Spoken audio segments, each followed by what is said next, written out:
kita masih bisa bertemu kembali dalam rangka taklim fikih Islam. Alhamdulillah kita malam hari ini memasuki pertemuan yang ketiga. Baik, hadirin sekalian, kemarin kita sudah membahas tentang wudu dan kita sudah sampai pada soal yang membatalkan wudu, ya, sunnah wudu, rukun wudu, sunnah wudu, kemudian yang membatalkan wudu. Nah, sekarang kita akan berbicara tentang bab. Kemarin sudah disinggung apa yang tidak membatalkan wudu. Jadi ada sebagian orang mungkin bingung apakah ini membatalkan wudu atau tidak. Yang pertama adalah tidak membatalkan wudu. Ini ya. Nah, ini menurut kemarin saya bilang ini memang ini masih khilafiyah sifatnya ya. Yaitu Pak Antel kalau bahasa kita itu saling bersentuhan antara kulit laki-laki dan perempuan yang bukan muhrim. Nah, hampir 3 mazhab mengatakan itu tidak membatalkan. Hanya Imam Asy-Syafi'i dan pengikutnya Asy-Syafi'iyah yang membatalkan yang berpendapat itu membatalkan wudu. Dan itu pun yang membatalkan wudu itu untuk yang bukan muhrim. Tapi kalau yang sesama muhrim, misalnya kita dengan anak kita dengan keponakan kita gitu kan, atau misalnya dengan yang ke atasnya dengan ibu atau bapak kita, atau kakek kita misalnya, atau kita ke bawah lagi lebih itu bisa dengan cucu kita terus ke bawah. Itu tidak membatalkan. Tapi kalau di luar yang muhrim itu membatalkan. Alasannya Imam Asy-Syafi'i karena kekhawatiran syahwat saja sebetulnya. Jadi itu alasannya. Nah, alasan yang orang yang tidak menganggap bahwa itu tidak membatalkan wudu itu karena berdasarkan ini hadis dari Aisyah. Di sini katanya fa'an Aisyah radhiyallahu anha anna Rasulullah sallallahu alaihi wasallam qabbalaha wa huwa sha'im wa qala innal qublah la tanqidul wudu'a wa la taftirus sha'im. Jadi kata dari Aisyah radhiyallahu anha bahwasanya Rasulullah sallallahu alaihi wasallam itu pernah menciumnya, ya, qabbalaha wa huwa sha'im, dan dia sedang dalam posisi berpuasa. Wa qala, dan Rasul berkata, innal qublah la tanqidul wudu'a wa la taftirus sha'im, bahwa sesungguhnya yang ada yang mencium lawan jenis itu tidak membatalkan wudu dan juga tidak membatalkan puasa. Akhrajul Ishaq ini hadisnya ya. Alasan orang karena berdasarkan yang tidak menganggap itu sebagai hal yang membatalkan. Nah, sementara kalau Imam Asy-Syafi'i hal itu membatalkan karena dikhawatirkan itu menjadi syahwat gitu. Jadi seperti itu. Yang kedua, yang tidak membatalkan wudu itu adalah keluarnya darah tapi dari tempat yang tidak semestinya. Jadi terutama kan biasanya yang untuk perempuan ya. Jadi kalau misalnya dari kemarin biasanya haid itu tidak. Kayak misalnya darah karena luka. Jadi kita misalnya wudu kemudian masih sholat terus di sini masih ada darah misalnya di luka kita atau ini gitu. Itu tidak membatalkan wudu. Jadi lupa atau misalnya karena hal yang lain. Baik sedikit sawa'un kana qalilan au kasur. Apakah itu sedikit atau banyak. Nah, ini karena berdasarkan apa? Nah, ini berdasarkan hadis qala Al-Hasan radhiyallahu anhu mazal muslimuna yusalluna fil jafi jarahatihim.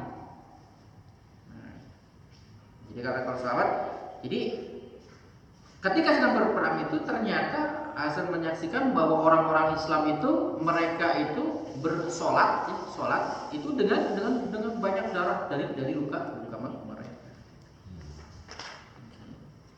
Rawahul Bukhari. Ini dia berkata dari Bukhari. Itu yang kedua. Yang ketiga yang tidak membatalkan wudu itu adalah juga apa? Al-qai. Al-qai itu artinya muntah. Kalau kita muntah, misalnya apa sampai muncrat segitu ininya atau misalnya sedikit itu enggak membatalkan wudu. Kemudian yang selanjutnya itu alaq al-syarb. Jadi makan dan minum. Kemarin kita sudah lihat. Kemudian yang kelima syakul mutawadda fil hadis.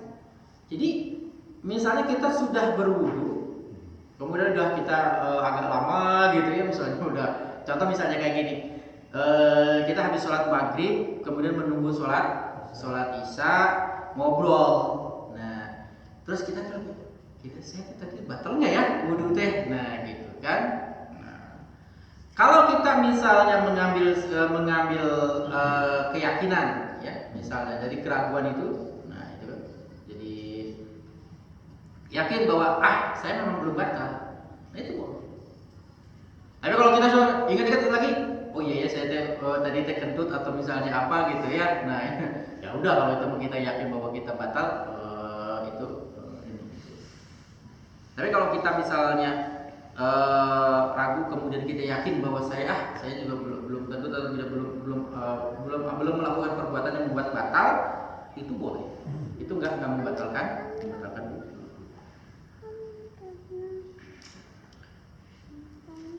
Kemudian yang selanjutnya al-qahqah fi sholati la tanfidul wudu. Jadi kita misalnya berdem atau batuk gitu loh itu.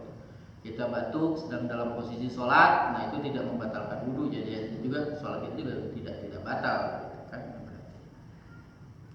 Kemudian yang selanjutnya yang terakhir itu ada taksilul mayyiti la yajibul wudu'a li dhaffi dalika. Yang ketujuhnya yaitu apa? Kita memandikan mayit. Nah, kita misalnya wudu, kemudian setelah wudu, asal memang tidak menyentuh itu ya, misalnya apa? Ya kalau misalnya menyentuh kemaluannya si mayit misalnya, nah itu kita pakai penghalang misalnya atau ini gitu kan. Jadi ketika kita misalnya sebelum kita memakan disunahkannya itu kan kalau kita mau memandikan mayit itu kan harus wudu dulu. Nah kemudian kita setelah selesai memandikan, kemudian apa kita mau mengkafani, tapi kita belum batal, kemudian apa kita misalnya mensolatkan, kita tidak sebut enggak apa, karena memang apa memandikan mayit itu tidak membatalkan wudu kita. Nah, itu ya. Nah, itu artinya hal-hal yang tidak membatalkan wudu. Oke, ada yang nih ditanyakan mengenai soal ini? Ini Ustaz paling yang ini aja apa? Iya. Yang membatalkan wudu itu bersentuhan kulit antara laki-laki dan perempuan, yang bukan muhrim gitu kan? Nah, kalau dengan istri sendiri itu suka ada mang-mang gitu, keraguan gitu kan? Ya, apakah itu memang disahkannya atau misalkan menurut mazhabnya Syafi'i sendiri itu memang tidak apa-apa, tidak membatalkan gitu kan. Tapi kalau ada rasa kemang-mangan dari hal itu sendiri bagaimana gitu kan? Oke. Yang harus diingat istri itu bukan muhrim. Ya, makanya dia bisa dinikahi oleh kita itu karena posisinya dia itu bukan muhrim. Gitu ya. Jadi makanya apa? Ketika kita bersentuhan, kalau kita mengambil misalnya madhab Syafi'i, ya pendapat Syafi'i, kalau kita bersentuhan kulit laki darah dengan istri ya berarti batal gitu. Nah, jadi itu ya. Meskipun sudah dihalalkan gitu ya. Iya, yang meskipun dihalalkan karena posisinya memang bukan muhrim gitu. Bukan muhrim. Jadi yang harus diingat itu. Nah, Ketika kita tadi terjadi misalnya kan yang muhrim itu gini, kalau dari garis atas ya, atas ke bawah vertikal. Garis vertikal itu kan ya kalau kita sebagai laki-laki berarti kan perempuannya. Nah, kalau perempuan itu ya dari atas ke atasnya itu kan berarti ibu kita, nenek kita, itu terus ke atas sana. Kalau ke bawahnya berarti apa? Anak kita, cucu kita, cicit kita gitu kan. Nah, itu yang ininya ya, yang perempuan. Kalau ke arah sampingnya horizontalnya, ya horizontal itu arah horizontal. Ini yang karena darah. Ya. Jadi kan ada muhrim itu karena darah, ada muhrim karena pernikahan, ada muhrim karena susuan. Nah ini tiga hal. Nah kita bicara yang karena darah dulu, ya artinya garis darah. Itu tadi yang vertikal. Sementara kalau yang horizontalnya, yang datarnya, yang melintangnya, itu berarti apa? Saudara ya kakak dan adik kita, ya kakak dan adik kita sekandung, sebapak atau seibu. Nah itu muhrim posisinya. Nah kemudian apa? Paman dan bibi kita, ya. Nah ada kisah bibi baik dari pihak bapak maupun dari pihak ibu. Kemudian yang lebih ininya lagi apa? Ponakan kita, gitu kan? Anak dari adik atau kakak kita. Gitu. Nah itu idamnya. Nah kalau di luar itu kayak misalnya apa? Dengan saudara sepupu itu sudah bukan muhrim. Ya. Jadi kalau kita misalnya satu kakek atau satu nenek gitu ya, ada saudara satu kakek dan satu nenek itu sudah bukan muhrim, maka boleh dinikahi oleh kita. Itu yang nikah yang ada yang paling dekat. Jadi anak emang kita gitu atau anak buah kita lah gitu ya, kalau pak adik kita itu bukan. Nah yang jadi persoalan itu kadang-kadang di kita itu apa? Ketika kita misalnya karena biasanya antar sepupu itu kan hubungannya masih deket ya. Nah, jadi kita kadang salah paham. Nah gitu kan. Atau kita misalnya begini yang kadang jadi problematik di ya terutama di rumah tangga inti ya. Kita misalnya ngangkat anak. Nah, itu harus kita pertimbangkan. Artinya pertimbangan matang itu gini. Kalau misalnya kita menganggap anak angkat misalnya, walaupun itu dari saudara kita misalnya masih sepupu lah atau misalnya sepupu jauh gitu kan. Itu kan bukan muhrim. Nah, kemudian itu kan berarti kan apa? Kita angkat jadi anak. Kalau perempuan misalnya, berarti dengan yang dianggap bapak angkatnya, dia itu harus kalau dia sudah dewasa harus berarti selalu tertutup. Dia harus menutup aurat di hadapan bapak angkat. Kalau dia perempuan, nah kalau dia laki-laki kan jadi persoalan. Cuman kalau dia laki-laki misalnya gitu yang kita anggap itu laki-laki, berarti si ibu angkatnya itu harus selalu menutup aurat di hadapan anak angkat. Nah itu yang jadi problematik dalam pengangkatan anak. Ya untuk pengangkatan anak. Karena posisi anak angkat itu kecuali kalau anak angkat itu adalah keponakan kita yang masih muhrim, itu gak jadi persoalan. Ya itu kan ambil.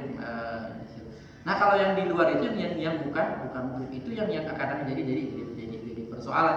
Persoalan itu terutama kayak begitu dalam posisi kita menutup aurat, dalam posisi kita misalnya apa? Ya karena misalnya apa suatu saya kita dipeluk atau apa dicium itu kan kalau bukan muhrim berarti harus jaga jarak gitu. Nah, walaupun kita misalnya orang dari kecil gitu kan kita ini dari bayi sudah kita anggap anak kita sendiri, tapi persoalannya itu kalau dalam Islam itu harus hati-hati terutama ketika anak itu sudah mulai balik ya. Nah karena udah balik itu kalau mungkin masih kecil masih jadi persoalan, tapi kalau sudah mulai dia balik, nah itu makanya ya memang harus baiknya ketika dia sudah mulai balik memang enaknya ya mungkin harus keluar dari rumah supaya apa misalnya ya istri kita cuman ketika kita ketemu ya harus seperti begitu gitu ya posisinya kayak seperti itu. Jadi keluarga bisa dapat karena soal alasan pendidikan misalnya di mana itu jadi seperti itu. Jadi itu ya. Jadi ingat yang harus. Nah makanya kan kalau di dalam Asy-Syafi'i itu gini, ada yang jadi problem nanti kan di sini ya. Oke kita bahas dulu yang selanjutnya ya. Ma yajibu lahul wudu. Apa yang wajib berwudu gitu ya. Kita harus berwudu ketika kita mau melakukan perbuatan itu. Nah yang pertama itu adalah jelas ada 3 ya yang wajib wudu itu. Yang pertama adalah sholat ya, sholat itu mutlak ya. Artinya ya kalau kita mau sholat itu wajib wudu. Karena ya tadi dari dalil awalnya kan di Al-Qur'an ya walladzina amanu kita butuh bila sholati fagsilul wujuh. Kemudian yang kedua adalah asani at-tawaf. Nah, tawafu bil bait. Jadi artinya ketika kita tawaf itu sebelum kita tawaf itu harus berwudu. Nah, di sini yang jadi problem, ya kan? Nah, problem itu. Nah, ketika kita tawaf baik dalam posisi kita sedang umroh ya, karena umroh atau misalnya haji. Nah, yang jadi persoalan kan ya ini makanya ini jadi problem bagi mazhab Syafi'i. Makanya menurut mazhab Syafi'i kita boleh bertafik artinya bertafik itu kita berpindah mazhab ketika dalam posisi seperti kita sedang berhaji sementara kan seperti itu ya istri kita gitu kan kita harus bergandengan supaya jangan tersesat karena saking banyaknya orang di Masjidil Haram yang begitu luasnya kadang-kala gitu ya keluar dari pintu ini masuk dari kita kadang-kala itu jadi orang banyaknya kan kayak gitu tersesat. Akhirnya apa supaya saling bergandengan nggak sampai ini gitu kan. Nah itu harus bergandengan kalau konsekuensinya kan menjadi persoalannya kan gitu ya gitu. Kalau itu kan kalau kita tahu kan harus pakai baju ihram nah gitu kan. Kita ini pasti bersentuhan antara laki-laki dan perempuan dengan istri kita. Nah itu kan membatalkan terus mau kapan kita sholat atau nah, makanya Pak di situ imamnya para ulama Syafi'iyah mengatakan kita boleh seperti itu. Mengambil mazhab gitu ya. Jadi kita pindah mazhab lah gitu. Jadi persoalan. Kalau kita masih ada ya Pak ya, kita masih memang ya kita kan konsekuen dengan Syafi'i gitu kan. Kemudian yang ketiganya yang ketiga masul mushaf ya. Menyentuh wahabludan dan membawa mushaf. Nah, tapi di sini juga jadi apa? Jadi perdebatan. Artinya khilafiyah, perbedaan pendapat. Menurut Asy-Syafi'i, Imam Asy-Syafi'i itu mutlak dalam pengertian bahwa ketika kita menyentuh mushaf ya, menyentuh atau membawa mushaf itu wajib kita wudu. Tapi menurut imam yang lain itu tidak. Imam Maliki tidak menganggap bahwa menyentuh mushaf itu untuk yang ada apa ya tidak diwajibkan untuk wudu. Alasannya karena apa? Walaupun di dalam Al-Qur'an la yamassuhu ilal mutatahhirin ya, ilal mutahharin itu kan ada bahwa tidaklah boleh menyentuh Al-Qur'an la yamassuhu Al-Qur'an ya. Illal mutahharin kecuali orang yang suci. Tapi di sana dalam pengertiannya sucinya di sana itu bukan dalam pengertian suci untuk dari hadas kecil. Nah, tapi suci dari hadas besar. Makanya kalau menurut Imam Syafi'i bukan Syafi'i ya, Maliki, Hambali dan Hanafi, mereka berpendapat bahwa apa? Jadi untuk yang tidak berwudu mah boleh membawa dan menyentuh Al-Qur'an, tapi untuk yang junub ya misalnya haid, nifas yang posisi berhadas besar itu tidak boleh. Ya. Jadi seperti itu. Karena alasannya itu. Alasannya bahwa yang disebut dengan Al-Qur'an di sana itu bukan semua orang yang suci dalam pengertian umum, tapi suci khusus untuk yang hadas besar saja. Terus lagian juga karena apa yang dimaksud dengan mutahhar di sana itu artinya apa ya cuci di sana bahwa Al-Qur'an bukan dalam pengertian Al-Qur'an sebagai sebuah mushaf gitu. Tapi Al-Qur'an yang ada di dalam pengertian maknawi yang ada di Lauhul Mahfuz. Nah, itu ya yang jadi alasan. Ya kan kalau kalimat Al-Qur'an itu kan gitu, kalimat la yamassuhu illal mutatahhirin. tidaklah boleh menyentuh Al-Quran itu kecuali orang-orang yang suci. Nah, cuma pengertian sucinya di sini gitu ya, itu menjadi hilaf ya. Menurut Imam Asy-Syafi'i ya, pengertian sucinya ini adalah apa? Ya suci dari hadas kecil maupun hadas besar. Dan yang dimaksud dengan Quran ya kemudian bukan dalam pengertian maknawi saja, tapi juga Quran dalam bentuk fisik, yaitu apa? Mushaf Al-Quran. Ya. Oke, sampai sini ada yang ini. Oke. Benernya gitu. Jajan. Ya, Ustaz. Berarti sepakat bahwa untuk apa? Semua apa imam kita kalau untuk membaca itu diwajibkan tidak boleh gitu kan? Bukan tidak boleh, untuk membaca mah boleh. Membaca Al-Qur'an, walaupun tidak wudu itu tidak menjadi masalah. Semua sepakat. Mau Imam Asy-Syafi'i mau. Nah, berarti kan di situ ada tadi yang sedang haid, itu yang sedang haid tidak boleh memegang mushaf maupun membaca. Nah, itu persoalannya lain lagi. Nah, karena kan kita berbicara tentang wudu, yang itu kan fungsinya adalah apa? Menghilangkan hadas kecil. Nah, jadi nanti kita akan ada sedikit di pembahasan selanjutnya, kita akan ketemu tentang misalnya apa? Larangan untuk yang junub, yang sedang haid dan yang sedang nifas itu untuk membaca ayat Al-Quran. Terkecuali nanti apa? Ada kekhawatiran, misalnya dia seorang hafidhah, misalnya yang sedang haid atau sedang nifas gitu kan, atau misalnya yang junub laki-laki misalnya atau perempuan. Dia ada kekhawatiran misalnya kalau tidak saya ulang gitu kan, tikrar. Nah, takut hafalannya jadi hilang. Nah, itu boleh. Tapi tidak harus dikeraskan, hanya dalam hati saja. Seperti itu.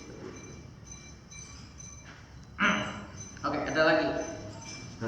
Ya. Ini untuk yang sudah membatalkan itu. Iya. Yang pertama, kalau keluar darah itu memang yang bukan dari keluar dari tempat yang lain. Yang lazim itu kan nggak membatalkan seperti darah gitu kan di sini itu. Iya. Jadi maksudnya gini, yang lazim itu sebetulnya mah dalam hukum Islam itu ini kayak ya yang keluar dari kemaluan ya, terutama ya untuk perempuan kan kayak. Jadi di luar itu kayak misalnya kita mimisan sedang sholat misalnya kan, nah kita mimisan gitu kan, nah, itu nggak membatalkan gitu. Tapi kalau misalnya kita terganggu gitu kan, yang mimisan ada yang tidak membatalkan wudunya ya gitu. Terus kan darahnya mungkin harus dibersihin ya. Iya, karena itu kan bagian dari najis sebenarnya. Jadi tapi maksudnya ketika kita bisa taruhlah misalnya ya, kita kan kita misalnya kan sudah sebelum wudu, misalnya kan sebelum wudu. Jadi kasus itu kan sebetulnya begini. Sebelum wudu misalnya kita sudah berusaha membersihkan, taruhlah misalnya kita punya luka ya. Nah, luka misalnya kan lecet atau apa gitu kan ya. Ini yang kasus ini lah. Sudah kita bersihkan, coba kita bersihkan gitu kan.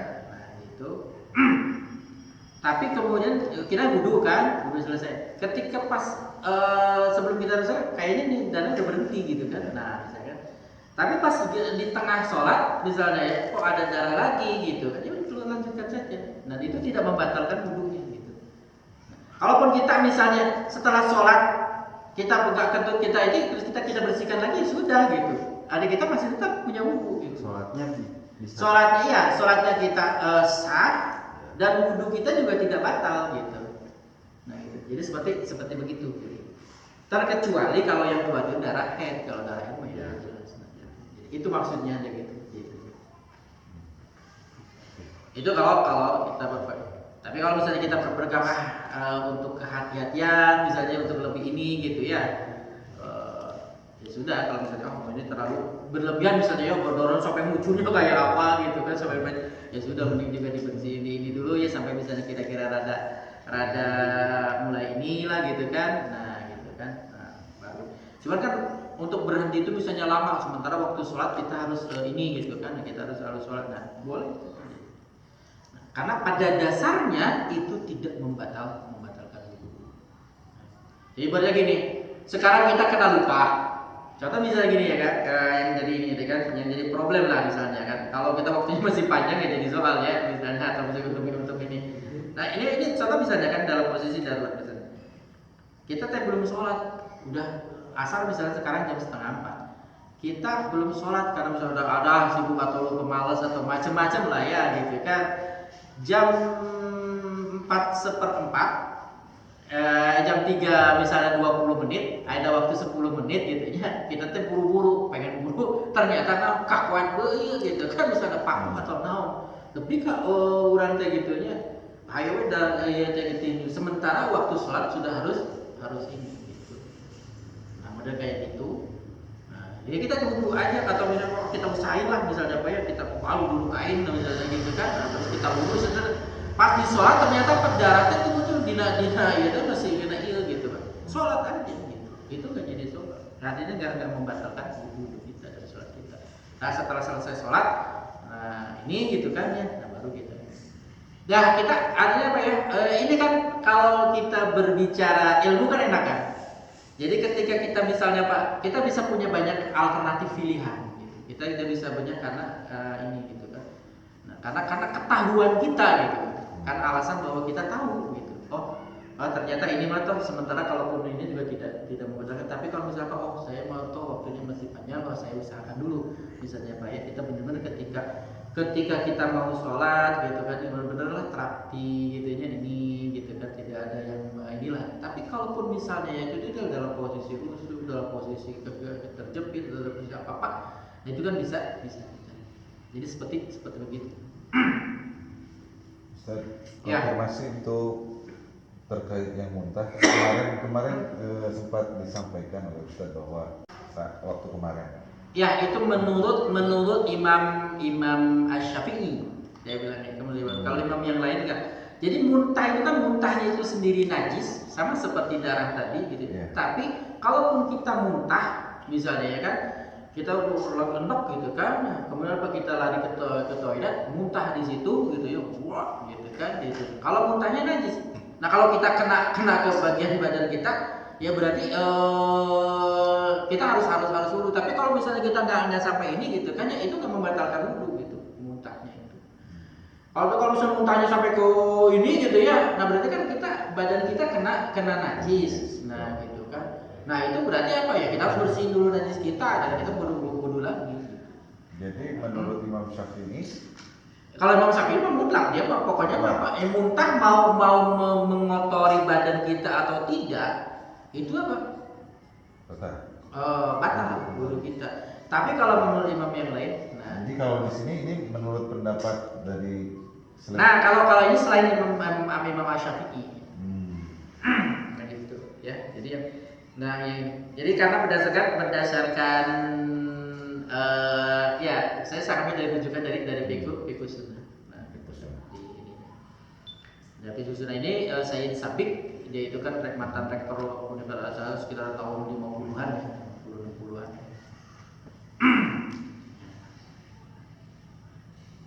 Jadi seperti begitu gitu. Oke. Kita lanjutkan. Ma yastahabbu lahu, apa yang artinya dianjurkan. Tapi bukan sunnah sebenarnya. Jadi amalan yang dicintai lah, artinya disenangi oleh Allah. Tapi ini gitu kan. Di posisinya di bawah sunnah lah, gitu. Jadi berarti kalau kita lakukan itu lebih bagus, lebih menyenangkan. Lebih afdal ya. Jadi artinya ketika kita mau melakukan perbuatan itu dan kita berwudu, nah misalnya, itu perbuatan itu menjadi lebih utama, perbuatan itu menjadi lebih dicintai. Nah,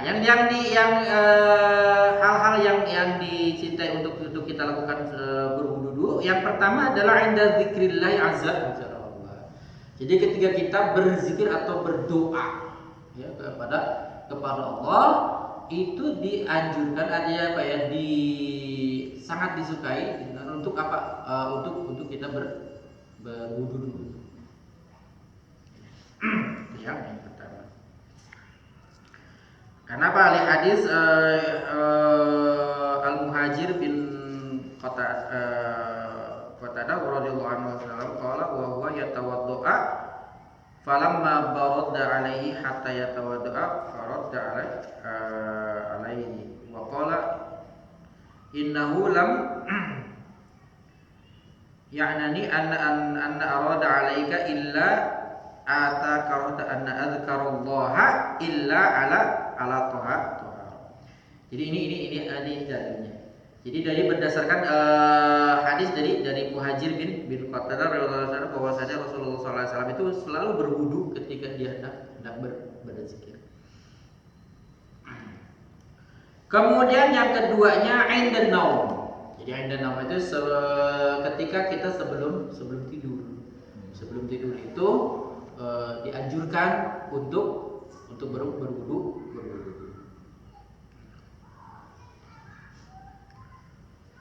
Kemudian yang ketiganya yastabul wudu lil junub. Ya. Jadi maksudnya gini, lil junub itu ketika kita dalam posisi junub, kayak mindoan,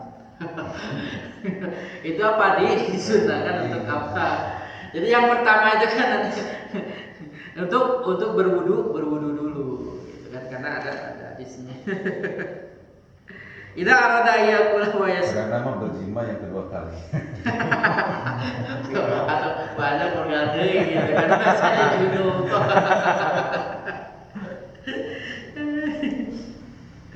Nah gitu kan, karena ini ya ada pada hadis Aisyah gitu kan, qalat kana Nabi sallallahu alaihi wasallam kana junuban fa arada ayyakula aw yanamu tawaddu'a.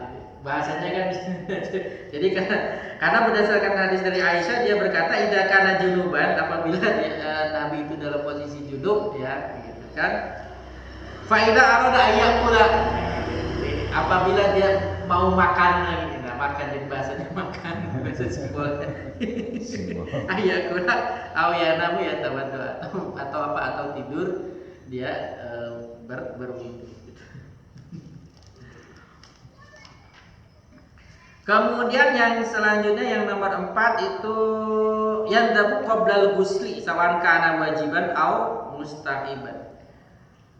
Jadi sebelum kita mandi, baik mandi wajib maupun mandi sunnah, mandi biasa maksudnya itu ya, itu dianjurkan untuk berwudu. Nah kemudian yang kelimanya yang dibu min akali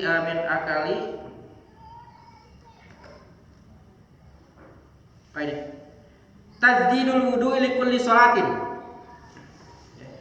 Jadi dianjurkan, lebih bagusnya, lebih utamanya gitu kan, selalu membaharukan, artinya memperbaharui wudu ya sebelum kita sholat. Nah, gitu ya. Li kulli sholat. Jadi setiap sholat.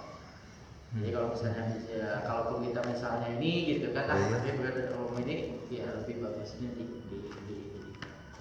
tapi kalau enggak juga ya jadi persoalan gitu. Ini kan hal yang sangat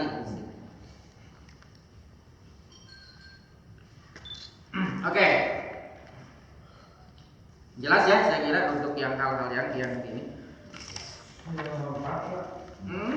Ketika mandi dan balik itu kalau kita habis mandi terus mau sholat atau harus kembali dari sholat, kan kalau mandi itu kan kita musafah ke rumah kan.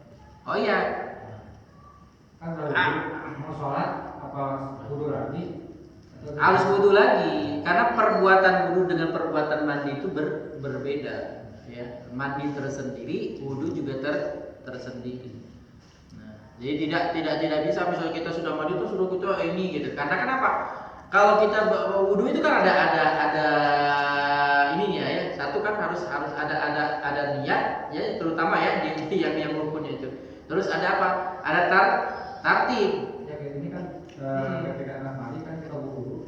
Ya, ketika kita misalnya hendak mandi wajib misalnya atau mandi ini kita wudhu, ya kan?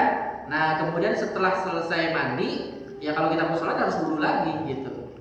Nah jadi seperti itu.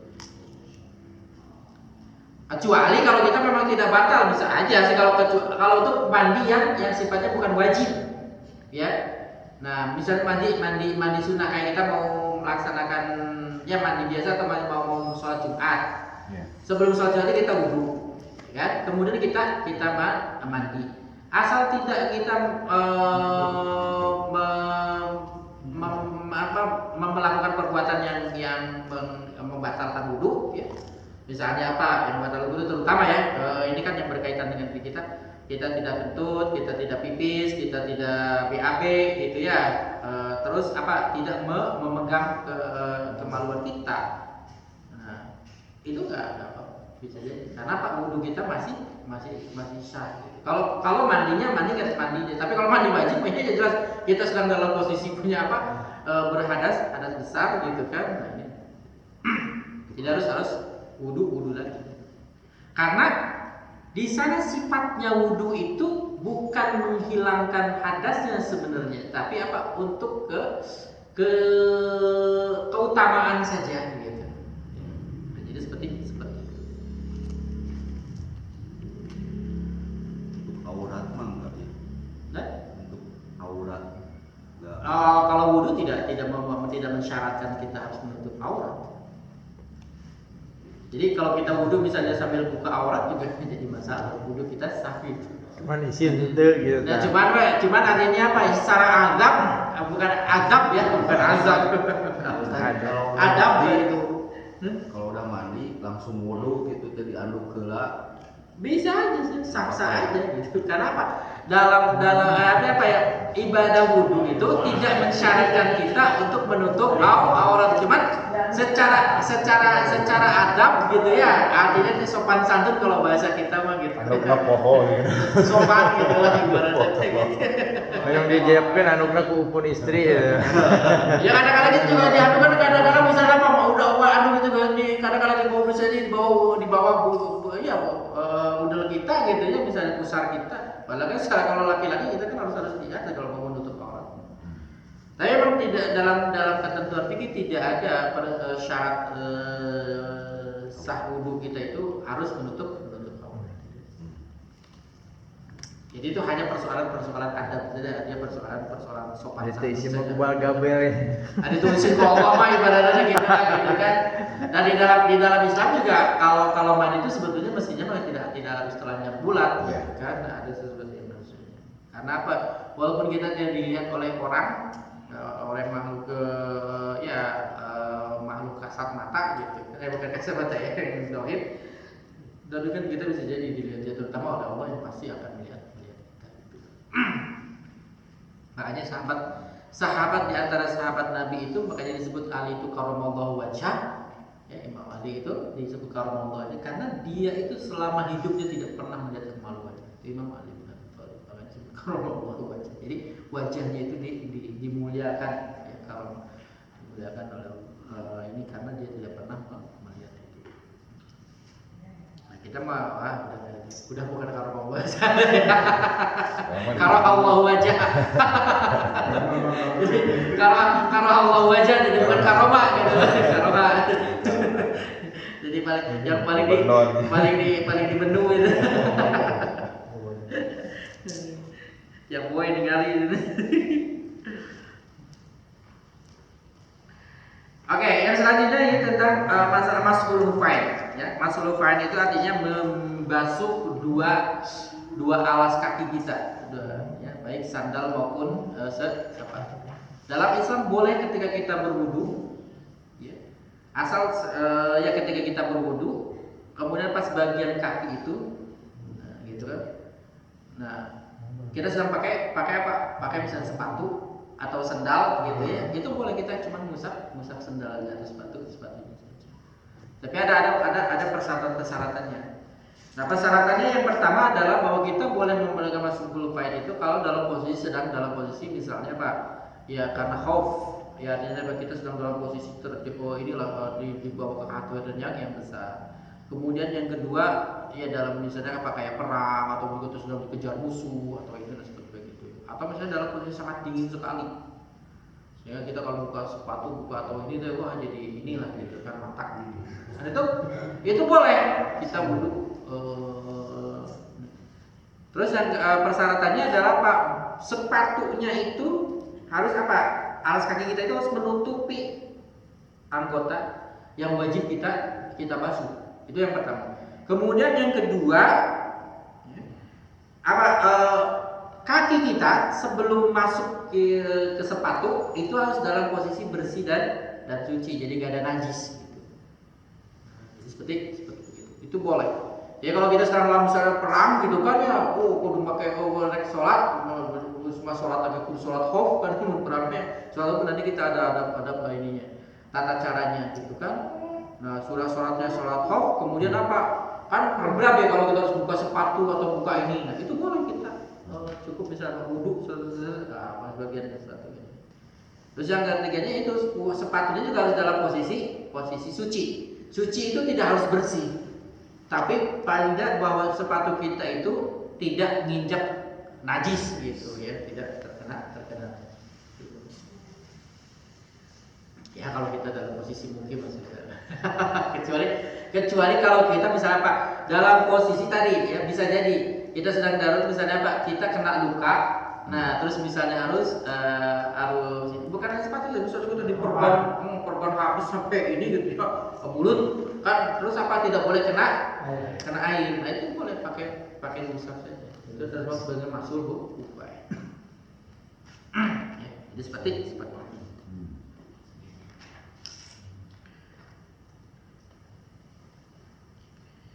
nah itu bisa dibaca ya tentang ketentuannya masuk upaya tadi mulai apa berlakunya, yaitu berlakunya kalau untuk orang mukim itu 1 hari 1 malam, kalau untuk yang orang yang sedang safar itu 3 hari 3 malam. Kemudian yang membatalkannya masuk ufain itu apabila Pak itu tadi apabila Pak menanggalkan sepatunya gitu ya. Nah, terus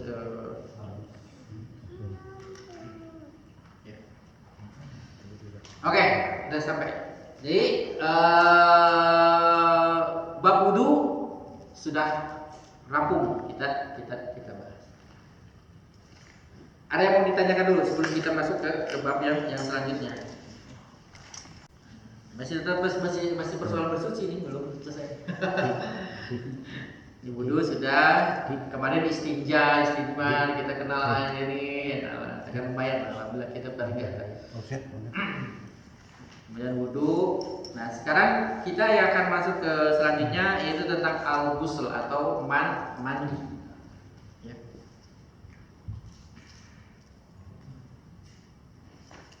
Nah, ini mandi ini bagian dari bersuci.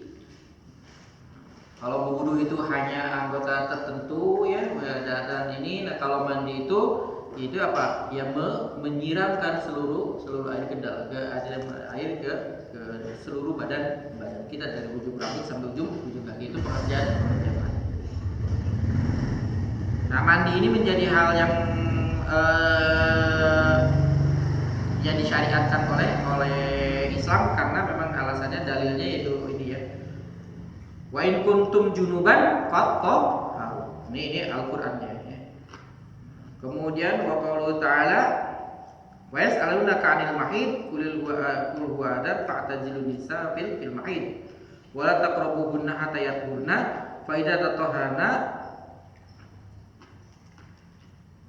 fa'tuhunna min haitsu amarakumullah innallaha yuhibbut tawwabin wa yuhibbul mutatahhirin.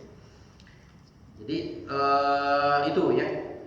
Jadi ada dua ayat Al-Qur'an yang mengindikasikan bahwa kita itu disyariatkan untuk mandi. Yang pertama yaitu wa in kuntum junuban fattahharu. Maka jika kalau pada posisi junub maka bersucilah kalian. Kemudian yang keduanya ya wa yas'alunaka 'anil mahid, ya mereka orang-orang itu bertanya kepada engkau tentang orang yang sedang haid. Qul huwa adan, bahwa sesungguhnya dia itu adalah kotoran. Fa'tazilun nisa'i fil mahid, maka jauhilah perempuan kalian fil fil mahid ketika dia sedang posisi wala taqrabuhunna hatta yadhurna, dan janganlah kalian mendekati mereka sampai mereka bersuci. Fa idza tatahharna fa'tuhunna, maka apabila telah suci fa'tuhunna, maka datangilah mereka min haitsu amarakumullah, dari yang Allah perintahkan. Innallaha yuhibbut tawwabina wa yuhibbul mutatahhirin, bahwa sesungguhnya Allah itu mencintai orang-orang yang bertaubat dan mencintai orang-orang yang bersih. Kemudian yang selanjutnya adalah hal-hal yang diwajibkan untuk kita mandi. Jadi belum bisa al-umurul khamsah. Jadi ada lima hal yang mewajibkan kita untuk mandi. Yang pertama adalah khurujul mani bi syahwatin fin naumi awil yaqdha. Jadi keluarnya mani baik laki-laki maupun perempuan karena syahwat, baik dalam posisi tidur maupun dalam posisi terjaga. Ya, kalau keluar mani itu wajib mandi. Nah, ini berdasarkan apa? Li hadis Abi Sa'id kalau Rasulullah sallallahu alaihi wasallam al-ma'u minal ma'. Karena sesungguhnya air itu harus dari air.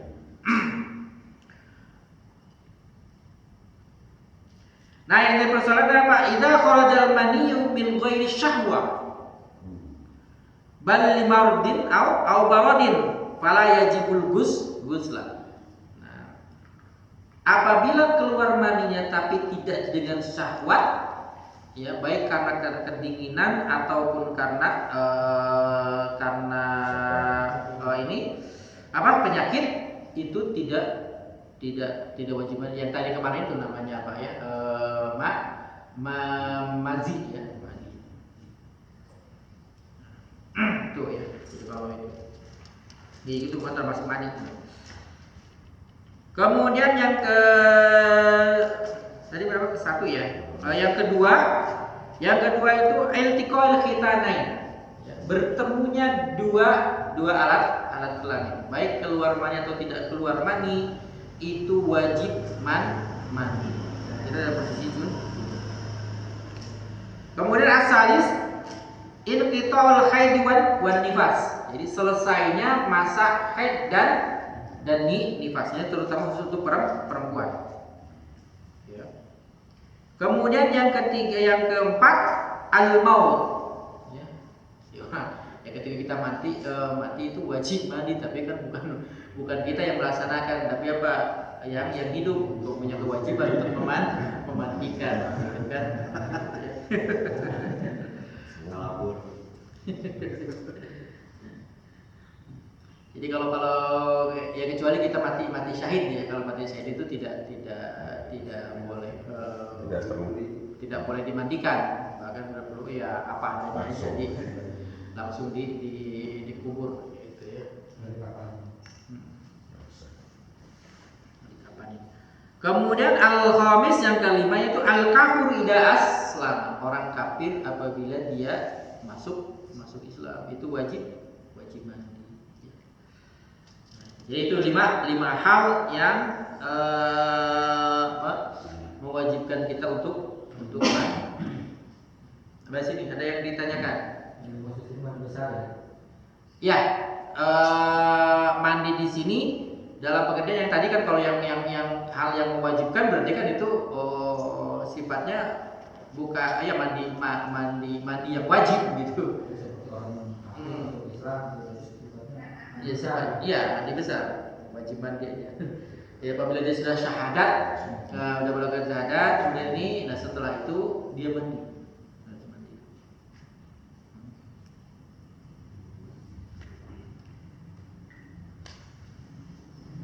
Oke. Kalau batasan bertemunya dua alat kelamin itu bagaimana? Ya. Pangi uang. Lama pangi masih 48 jam. Tapi lalu harus nempel, nah itu wajib. Nempel dalam pengertian tidak ada penghalang. Ya, kalau nempel ada penghalang nggak jadi persoalan. Karena kan itu bukan iltiqaul khitanain. Jadi yang disebut dengan iltiqaul itu ketika nempel bertemu kulit antar kulit lah, kulit itu. Walaupun misalnya, tapi kalau bisa papal mah kan. Nggak apa-apa ciduhan apa di situ. Wajib itu.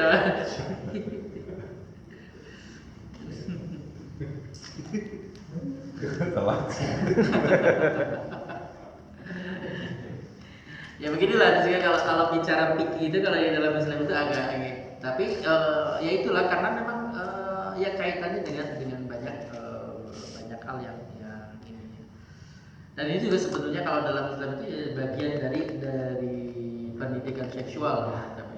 Jadi pendidikan seksual itu tidak harus hal-hal yang vulgar. Tapi kan kita tahu aturannya harus seperti begini sesuai yang diinginkan oleh Allah. Oke, kita lanjutkan ya. Nah, hal-hal yang diharamkan bagi orang yang junub. Ma yahrumu 'alal junub.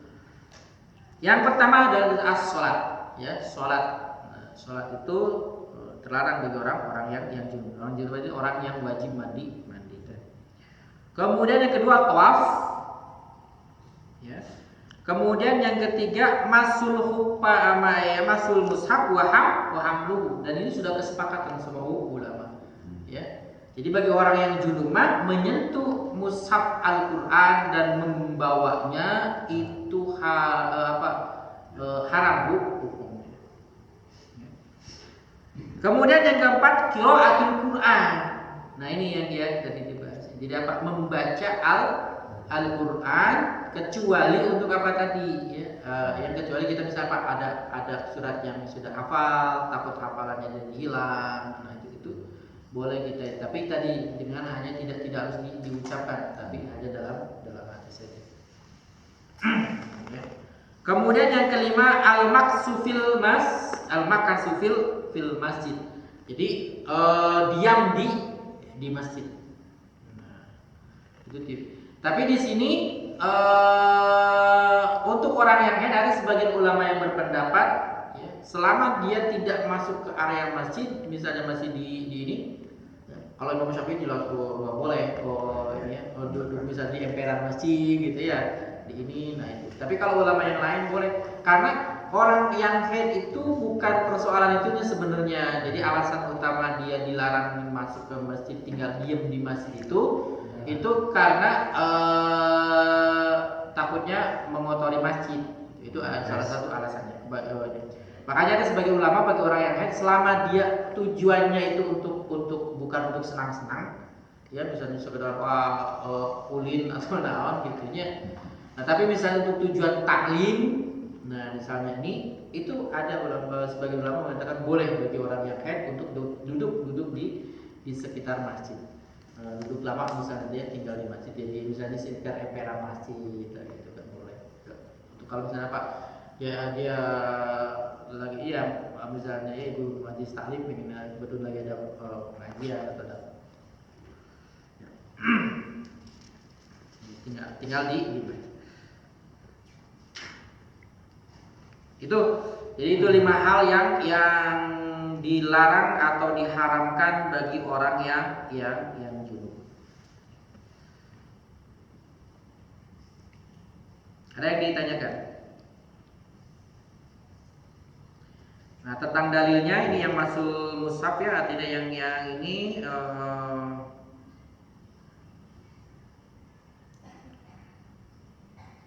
ya tadi dalilnya apa? Ya la yamassuhu illal mutahharun. Kemudian kalau yang qiraatul Quran, karena Rasulullah SAW karena la yahbab la yuhibbahu anil Qur'ani syai'un laisal jinabah. Jadi Rasulullah SAW itu sangat tidak suka ya, Al-Quran itu dibaca ya, oleh orang yang sedang itu seperti itu ininya. Kalau di handphone cuma Nah ini yang jadi persoalan. Ini jadi pemikiran juga ininya ya. Yang jadi itu juga jadi pertanyaan bagi saya juga sedang mempertanyakan kepada para ulama yang ini. Ya ini kan yang sekarang itu kan serba digital ya. Nah HP ini kan serba multi. Artinya apa ya? Oh apa yang jelma dimulai porno sampai kayak ayat di dia gitu kan. KB ngahiji jenuh Quran. Nah posisinya seperti apa ketika kita misalnya apa? Kita misalnya yang jelasnya begini, yang jadi persoalannya kan kita mengininya ya, ada yang memegangnya, ya, nah memegang ini. Apakah yang ada di dalam HP ini, ya Quran yang kita masukkan ke dalam HP ini itu termasuk mushaf atau bukan? Nah itu kan yang jadi ini. Kalau membacanya jelas, itu kan kita diharamkan. Nah yang jadi persoalan adalah kita memegang dan membawanya, sedangkan kita dalam posisi junub. Nah itu yang jadi. Tapi kalau kita merujuk ke ini, itu ada sebagian ulama kan begini. Yang dimaksud dengan mushaf itu adalah Al-Quran yang bentuk buku Al-Quran yang seluruhnya itu Arab. Bukan Arab ya, seluruhnya itu benar-benar murni Al-Quran saja. Bacaan di situnya itu bacaan Al-Quran. Nah, kalau misalnya apa di situ juga ada tafsir dan terjemah, misalnya kayak kita membawa kitab tafsir, ya, di situ kan Al-Qur'annya itu kan biasanya cuma sedikit ayat Qur'annya. Nah, gitu kan. Sementara hampir misalnya apa? Ya mungkin ada sekitar 20% saja ayat Al-Qur'an, sebagai sisanya itu adalah teks, bukan teks Al-Qur'an, tapi teks penjelasan Al-Qur'an tafsir. Ada sebagian ulama itu bukan dianggap sebagai mushaf. Itu dianggapnya sebagai kitab tafsir yang kita boleh walaupun kita tidak tidak wudhu, kita dalam kondisi junub untuk membawanya. Nah, kalau misalnya kita menganalogikan atau mengkiaskan posisi HP itu sama dengan kitab seperti kitab tafsir, nah bisa jadi kita nggak jadi persoalan. Iya, karena di Al-Quran digital itu ada artinya, ada terjemahannya juga, udah komplit di sana gitu kan. Kita mau searching ayat Al-Baqarah yang sekian dan artinya sudah ada gitu kan. Ya itu kan kalau ada yang Quran dan terjemahnya. Nah kalau kita download misalnya Quran murni itu kan jadi persoalan. Tapi kalau kita menginikan sebenarnya kan karena yang ada di dalam HP kita kan bukan hanya data Al-Quran saja, tapi banyak data yang lain. Mungkin kalau di Al-Quran itu kan sifatnya di HP itu kan goib ya. Itu dalam arti kan gini ya. Tidak keseluruhannya tampil, gitu kan. Mungkin yang akan kita baca mungkin hanya sebagian saja. Ketika kita naik atau turun itu akan hilang, gitu kan. Akan hilang. Beda dengan yang sini kan secara fisik kan gitu. Keseluruhan. Ini hanya potongan-potongan saja. Ketika kita baca misalkan ada ke bawah atau ke naik ke atas misalkan, itu akan hilang hanya sepotong saja. Istilah kunci itu Pak. Bagian kuncinya misal kalau kita mau mengunggah kita klik dulu kan, itu kan ada aplikasinya kan. Kalau Al-Quran buka dulu kan, baru keluar tampil. Waktu itu kan kita baca bersama. Tapi kalau kita nampak itu nggak akan keluar. Iya, ya itu kan sama lah. Ya seperti tadi saya bilang juga kan gitu di ininya. Ya itu makanya jadi masih jadi perdebatan juga gitu kan di ini. Ya sama seperti begini misalnya. Kita hukumnya begini lah. Sama seperti begini misalnya ya hukumnya gitu kan.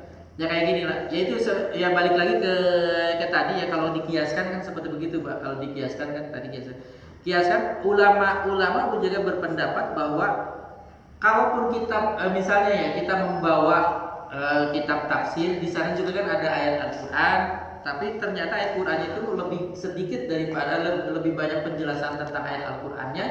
Itu kan teks tentang penjelasan ayat Al-Qur'an, itu boleh kita bawa tanpa harus kita berwudu atau misalnya kita tidak harus mandi dulu dalam posisi kita sedang junub misalnya. Nah itu kan ya berarti kan kalau kita menginikan ke HP misalnya HP tadi gitu kan, Karena HP ini kan isinya juga kan bukan hanya Al-Quran saja. Kalaupun misalnya kita anggap apa yang kita aplikasi Al-Quran itu kita anggap sebagai satu mushaf gitu kan ya, satu mushaf Al-Quran gitu kan. Tapi kan bukan hanya mushaf aja, bukan hanya ayat Al-Quran aja yang ada di HP kita gitu kan. Berarti kalau ini dianggap di buku gitu, buku ini teh isinya bukan hanya ayat Al-Quran saja. Bahkan ayat Al-Quran mungkin hanya sebagian kecil saja, tapi banyak yang lain. Nah, jadi persoalan itu begini kalau menurut saya sekarang itu ya, dengan era digital ini. Kalaupun kayak begini misalnya ya, apalagi misalnya kan yang orang-orang yang rada inilah gitu kan, ya di situ juga ada banyak data-data yang enggak ini ya, kayak misalnya apa, data-data porno atau apa gitu kan disatukan dengan data Al-Quran. Nah itu kan yang jadi persoalan, bukan persoalan, itu sebenarnya persoalan adab. Nah ini juga saya belum tahu hukumnya gimana gitu. Ibaratnya kayak begini, gitu kan, sama dengan kita misalnya apa yang menyandingkan misalnya ya buku tentang gambar-gambar itu para rubuh gitu ya, disandingin dengan Al-Quran gitu kan. Jadi kalau di komputer itu kan di dalamnya kan berupa rumus, kode-kode saja. Kode jadi. Iya, tidak berupa bagaimana data Al-Quran itu bisa seperti asumsi mah mungkin karena ini bisa dihilang, bisa seperti disimpan gitu Pak Ustaz ya.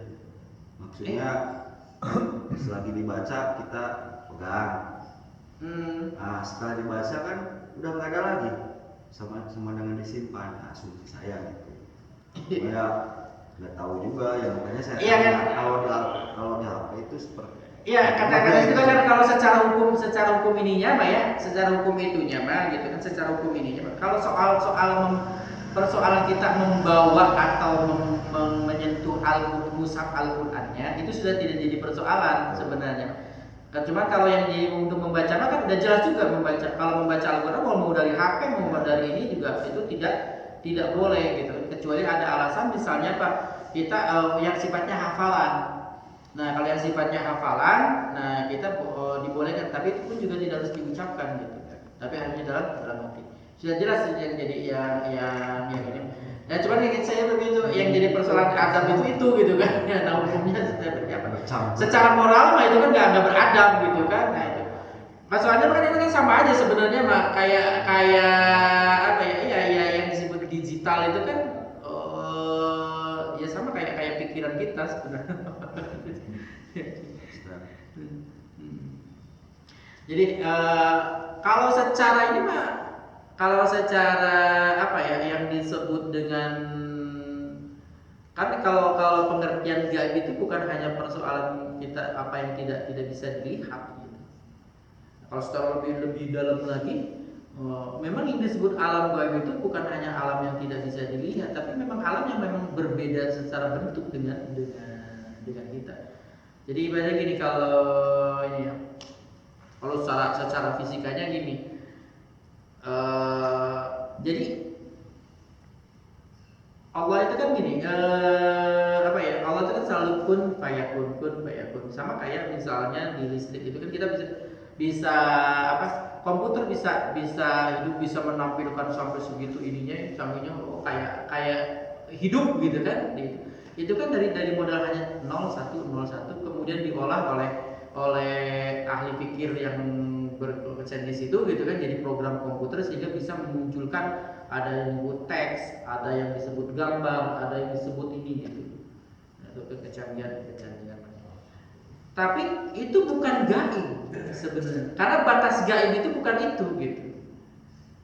Jadi batas gaib itu, jadi kalau gini, itu kan masih, kalau listrik itu kan aliran atom, aliran elektron. Itu masih disebut materi sebetulnya. Masih disebut materi dalam pengertian fisika, itu masih disebut materi. Kalau yang disebut gaib itu adalah batas ketika materi hilang. Jadi non materi dan balik lagi ke materi. Jadi ketika hilang jadi non materi itu disebut ini. Jadi yang lebih rendah dari elektron. Jadi elektron itu kan batas ini kan, batas antara materi dan gaib gitu. Elektron itu. Nah, elektron itu ketika dari yang gaib jadi tong gitu ya. Jadi materi. Terus dari itu apa ya Ya itu kalau kita bicara sudah teori kuantum itu kayak begitu. Nah, yang jadi persoalan jadi begini. Ternyata secara ilmu, secara sains, ya, gitu, secara sains, memang Allah seperti membatasi antara alam gaib dan alam materi. Jadi kalau kita masih dalam posisi fisik, ya, dalam posisi fisik, baik posisi fisik yang bisa dilihat maupun yang tidak bisa dilihat, kita kuman tidak bisa dilihat, tapi kan dengan mikroskop masih bisa kelihatan, ya kan, ada alatnya. Lebih kecil dari kuman masih bisa dilihat. Asal memang ada gelombang cahayanya yang ini. Kan gelombang cahaya itu bertingkat-tingkat. Kalau yang kita saksikan seperti ini gelombang cahaya tampak. Nah, ada gelombang cahaya misalnya kayak cahaya Roentgen misalnya, ya kan, ya, cahaya sinar X itu kan lebih halus lagi, Pak. Cahaya tampak bertukar tinggali, kurang cuma bisa katingali. Ayo lebih halus nih, sinar cahaya itu partikel nanti gitu ya. Nah, ketika kita bisa sampai sekarang orang itu belum bisa melihat yang namanya elektron atau atom sekalipun ya. Kayak di atom kan kayak bagian dari elektron. Ya mah atom ya. Atom itu manusia itu belum pernah melihat wujud atom itu seperti apa. Wujud atom ya. Dan kalaupun misalnya nanti di suatu saat ya, di suatu masa depan misalnya, teknologi itu canggih lah ibaratnya. Nah, bisa alat gitunya, alat nu bisa ningali elektron, nu kecil nate, kebayang sekian pangkat inilah. Nah gitu. Terus ada cahaya yang bisa hanya satu cahaya tingkat itu disebut sinar gamma, ya, gelombang gamma, yang bisa melihat elektron gitu. Lamun paman dibalik gitu, aya mikroskop. Nah, gitu ya. Nah, kan urang teh mengingatnya kan kudu butuh cahaya ya. Lamun dina mikroskop biasa urang cahaya tampak gitu bisa gitu nya gak tingali. Kuman saya sabaraha kali lebih sampai sekarang mikron kan, ukuran mikron 1000 kali lebih leutik ketimbang ini gitu ya. Kebayang gitu kan 1 juta kali. Aya ukuran samili dibelah nepi ka 1 juta kali. Nah, akhirnya masih bisa katingali ku mikroskop elektronnya mikro. Masih bisa Pak katingali. Ku cahaya Pak. Cahayanya bukan ini lagi, bukan sinar tampak lagi, tapi misalnya sinar bukan ultra yang merah teh inframerah. Nah gitu. Tapi kalaupun misalnya itu kalau kita mau melihat elektron, ya melihat atom katanya itu baru bisa dilihat kalau misalnya ada mikroskopnya sudah secanggih bisa melihat sampai bermiliar-miliar kali lilitik ya gitu ya. Terus hanya satu sinar yang bisa menghitung sinar namanya sinar gamma. Nah, cuman yang jadi persoalan, kalaupun kita misalnya ada alat mikroskopnya yang bisa melihat elektron, kemudian ada sinarnya, yang terjadi adalah apa? Ketika kita misalnya Pak sinar gamma itu menyentuh ke elektronnya, yang terjadi apa? Ngabur Pak. Jadi makanya sampai sekarang manusia juga hanya dalam pikiran cuma. Karena misalnya apa? Hanya ngelihat karena akibat terungkul gitu. Wujudnya sendiri nanti atom disebutnya nggak pernah bisa melihat manusia. Cuma karena pikiran itulah hebatnya jelema gitu. Ya, buku pikirannya bisa gitu kan. Nah, iya kan. Dengan melihat apa? Dengan melihat akibatnya gitu. Jadi sebabnya dengan melihat akibatnya dia bisa melihat sebabnya gitu. Bisa menemukan sebabnya, terus bisa memprediksi iya gini gitu kan ini. Kalau bicara gitu. Cuman ya itu kata menurut ahli fisika ada batas. Jadi memang Allah Subhanahu wa taala seperti memberikan batas. Makanya apa? Kalau kita misalnya pakai alat secanggih apapun alat kita yang sifatnya materi, ingin melihat misalnya alam kubur, ya misalnya ingin melihat malaikat gitu kan, seperti ya memang nggak bisa. Karena itu tadi Allah sudah membatasi, ada batas bahwa ini gitu kan. Nah gitu kan. Kalau penampakan ya penampakan beda lagi itu mah gitu kan. Nah kalau ini kan saya sering berdiskusi dengan, jadi kan gini. Jadi sebetulnya mah yang disebut ini teh gitunya alam ini teh ada kan kita ada alam tampak, ada alam ini. Itu ada yang berpendapat itu sebetulnya apa? Perbedaan belum. Nah, ada orang yang mampu, misalnya kan kayak orang-orang ahli tasawuf orang ini gitu ya, dia bisa mampu menginikan. Jadi kan di otak kita itu ada disebutnya namanya gelombang theta. Nah, kalau kita bisa masuk ke irama otak kita ini bisa masuk ke gelombang theta. Gelombang theta itu kayak gini lah. Kita sare gitu ya, namun sare orang sare itu gelombang disebutnya gelombang irama otak kita itu masuk fase gelombang theta. Frekuensi kita sekitar 40 Hz, 40 sampai 40. Nah, ketika kita kebayang ini maksudnya ya, ketika kita bisa seperti orang tidur tapi dalam posisi sadar, nah, kita bisa masuk ke alam. Jadi alam disebut ya kalau ini deh apa ya? Ya menurut saya sering pernah diskusi beberapa kali dengan orang yang ya biasa ini. Jadi kalau kita bisa sudah bermain di situ, itu benar-benar bisa jadi kun fayakun gitu. Ya maksudnya bagaimana kita bisa menginikan gitu, kita bisa melihat istilahnya proses Allah kun, sehingga kita bisa mencontohkan itu. Artinya begini gitu. Orang yang biasa kayak orang yang semedi orang ini gitu, yang saya ini itu ada. Jadi seperti bisa. Dan itu pengalaman itu bukan milik orang Islam. Kalau di Islam itu kan orang yang suka menjalani itu kan dengan metode tasawuf ya. Nanti kalau metode tasawuf itu beda. Kalau orang Hindu orang bisa menemukan itu. Bisa sampai pada tahap itu gitu. Nah cuma di sini ya kalau saya ngobrol itu, kalau kita benar, jadi banyak gini, jadi kalau kata pengalaman teman saya ya kan belajar parapsikologi.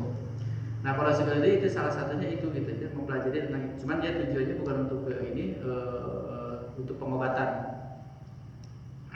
Itu dia sering mainnya itu di situ.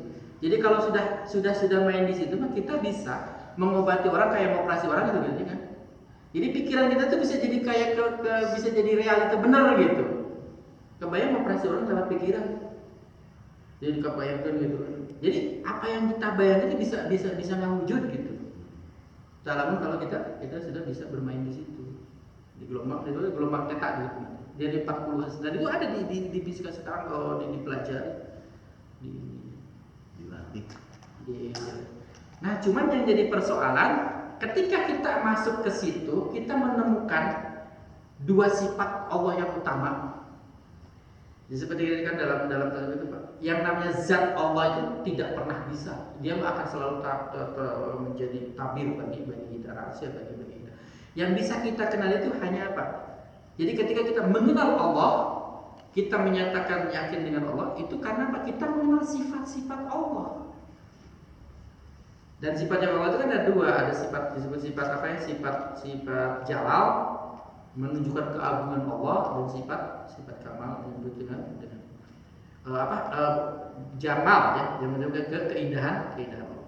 Nah, di istilahnya kalau dalam istilah fisika itu pada suasana vakum kuantum, titik tadi itu, titik antara yang gaib dan yang ini gitu ya. Nah di titik itu, kalau dalam istilah kita bisa sampai ke sana, pengalaman bisa melihat itu gitu ya. Kalau dalam bahasa tasawuf itu disebutnya ma'rifatullah, kalau dalam bahasa orang Hindu itu sunyata, kalau bahasa orang Buddha itu disebutnya apa ya?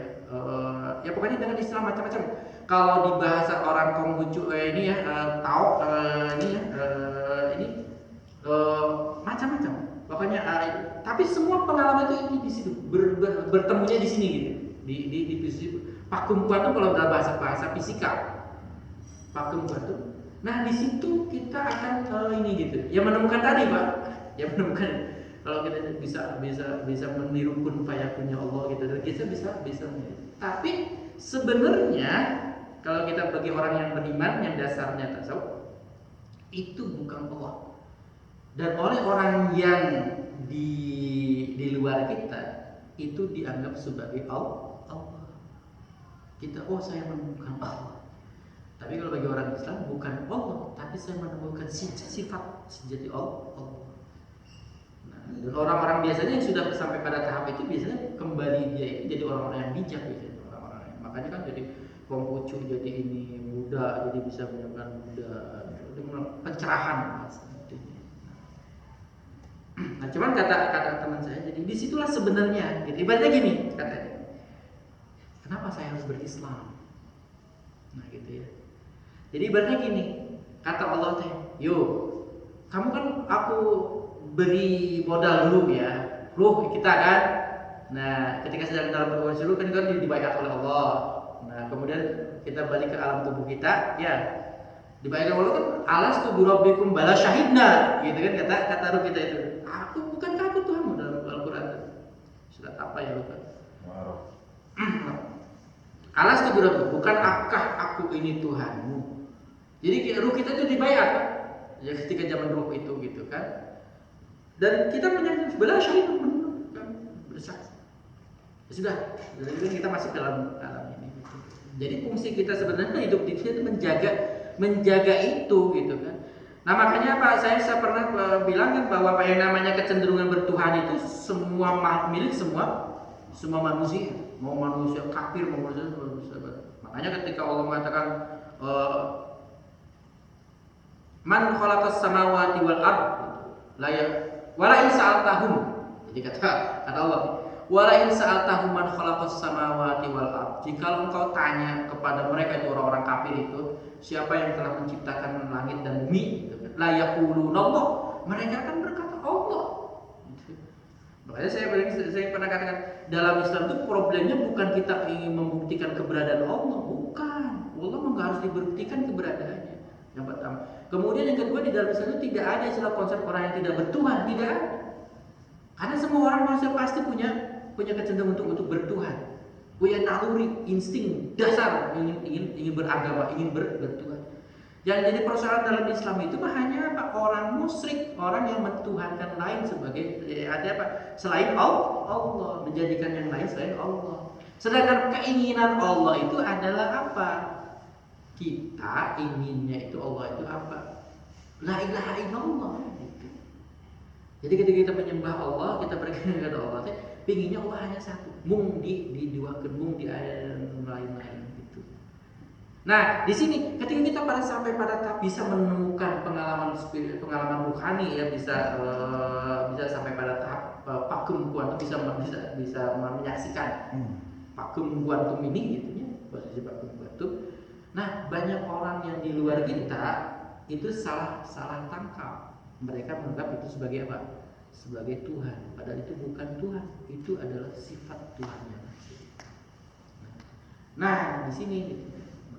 Jadi ibaratnya gini kata ini, kenapa kita harus berislam? Karena ibaratnya gini, ibaratnya Allah tadi sopek dan keuangan itu harus diberi modal, maksudnya ini gitu. Kamu bisa menemukan aku loh, gitu. Dengan berbagai jalan, ya. Bisa menemukan Allah, ibaratnya tadi itu, ibaratnya sampai pada titik itu, gitu kan. Kamu bisa melihat keagunganku, kamu bisa melihat keindahanku, gitu kan, dalam bentuk yang begitu menakjubkan. Sifat Allah yang begitu menakjubkan gitu, sampai kesadaran ini gitu, sehingga kita benar-benar keguncang gitu kan, ibaratnya gitu. Tapi kamu bisa menemukan aku dengan berbagai jalan, dengan berbagai ini. Ya kalau orang tasawuf kita kan dengan berbagai zikir, kemudian olah rohani, orang di sana dengan semedi dulu Buddha sampai ini gitu ya. Nah seperti begitu gitu kan. Bisa sampai pada titik itu. Tapi walaupun banyak jalan kamu bisa menemukan itu, aku hanya pingin yang aku ridhoi. Ibadahnya aku ridhoi, gitu kan? Hanya satu yang menjadi sebagai jalan keselamatan kamu, Islam. Makanya kan akhirnya dina indallahi Islam. Jadi berarti gini, orang tidak bisa sampai kepada ma'rifatullah gitu. Aku banyak jalan sama dengan orang mereka Jakarta, beda bisa jalan. Tapi biasa Allah hanya nunjuk jalan nu diri deui kuing mah ieu tah. Disebut jalan Islam. Jalan mana nu Islam teh? Yaitu jalan yang diturunkan oleh Allah lewat wahyu kepada para nabi. Itu. Dan soal menemukan Allah mah bisa aku jalan naon ge gitu ibaratnya. Buddha jalan semedi, Hindu dulu sampai jalan yoga, macam-macam. Dalam ngobrol kalau di kampung cuma orang Hindu ya para pendeta udah bisa nyambung itu membicarakan ini gitu. Saya pernah diskusi sama orang yang ini ya pernah diskusi sama ini gitu kan. Wah, sehari semalam sampai sehari malam gitu kan, jam 8 jam 7 puting tapi kan jam 7 suka kan itu. Jadi artinya begitu, maksudnya begini. Jadi ya itu tadi makanya kan para nabi ketika dia mi'raj itu kan sebetulnya dia pada tahap itu. Mi'raj itu bukan dia bertemu dengan wujud Allah. Karena Allah itu selalu berada di balik takdir. Tapi dia bertemu dengan tadi itu gitu ya, artinya sifat-sifat Allah yang dalam Allah. Jadi mi'raj itu sebetulnya sama dengan kalau kita bisa makna. Dan sebetulnya kalau kita mau ini gitu kan, sholat itu kalau kita mau belajar benar-benar secara ini gitu ya, dengan kekhusyuan dengan ini itu bisa jadi sebagai mi'rajnya umat. Karena Nabi mengatakan bahwa sholat itu mi'rajul mu'min. Jadi sholat itu adalah mi'rajnya Jadi banyak cara ini, tapi intinya seperti itu. Dan di situ kalau kita, makanya kan sebelum kita sampai ke sana tuh harus kita benar-benar mantap dulu tauhidnya sehingga kita bisa membedakan gitu, bisa membedakan jadi tadi gitu. Dan sehingga kita tetap berpegang pada Islam sebagai jalan yang diridhoi oleh Allah. Seperti itu. Iya, dan Nabi mah itu kan bisa Nabi. Nabi kalau secara rohani mah sudah bukan di dunia ini ya tuh. Nabi mah dan dunia orang. Jadi secara rohani sudah. Makanya bagi Nabi orang yang sudah mengalami mi'raj itu hidup dia ruh masih tertahan di badan, bukan bagian siksaan, bagian seperti kayak dalam penjara gitu. Karena bagi dia karena ketika kita berusaha masih dalam masjid kan kita harus taat terhadap aturan syariat, ya kan gitu. Ya aturan syariat, orang kudu sholat, orang kudu ngajaga gitu kan. Kan kayak gitu. Sholat kudu aya ruku, sujud, dan sholat sebenarnya bukan seperti begitu bisa jadi gitu kan bagi orang gitu. Tapi kan tetap. Nah, itu bagian kan apa? Itu bagian kewajiban fisikal kita. Makanya kalau ada orang yang merasa bahwa dia ma'rifatullah kemudian meninggalkan syariat, ya itu sama aja dengan bukan ini gitu kan. Seperti itu. Jadi kalau yang benar itu orang tasawuf itu kayak begini, ibaratnya ada ulama yang menggambarkan begini gitu. Jadi kita berjalan itu kan pada awalnya kan kita berjalan bersama makhluk menuju Allah. Nah sampai ketika kita sampai pada puncaknya kita kayak ngelingkar gitu. Sampai pada titik puncaknya kita bisa bertemu dengan Allah, bertemu dalam arti tadi ya, merasa bahwa kita begitu dekatnya dengan Allah dan kita menyaksikan keagungan dan keindahan Allah dalam tadi itu ya, pengalaman ini bahasa fisikanya kuantum, bahasa tasawufnya ma'rifat, bahasa ininya adalah sunyat atau apapun gitulah gitu ya di itunya. Nah, bagi orang yang berbeda apa? Nanti setelah di puncak itu akan turun lagi, melingkar lagi kayak lingkaran gitu ya. Nah, jadi ketika dia akan apa? Dia merasa bahwa setelah mengalami ma'rifatullah itu dia kembali ke alam ini gitu ya, untuk apa? Jadi dia berjalan bersama Allah.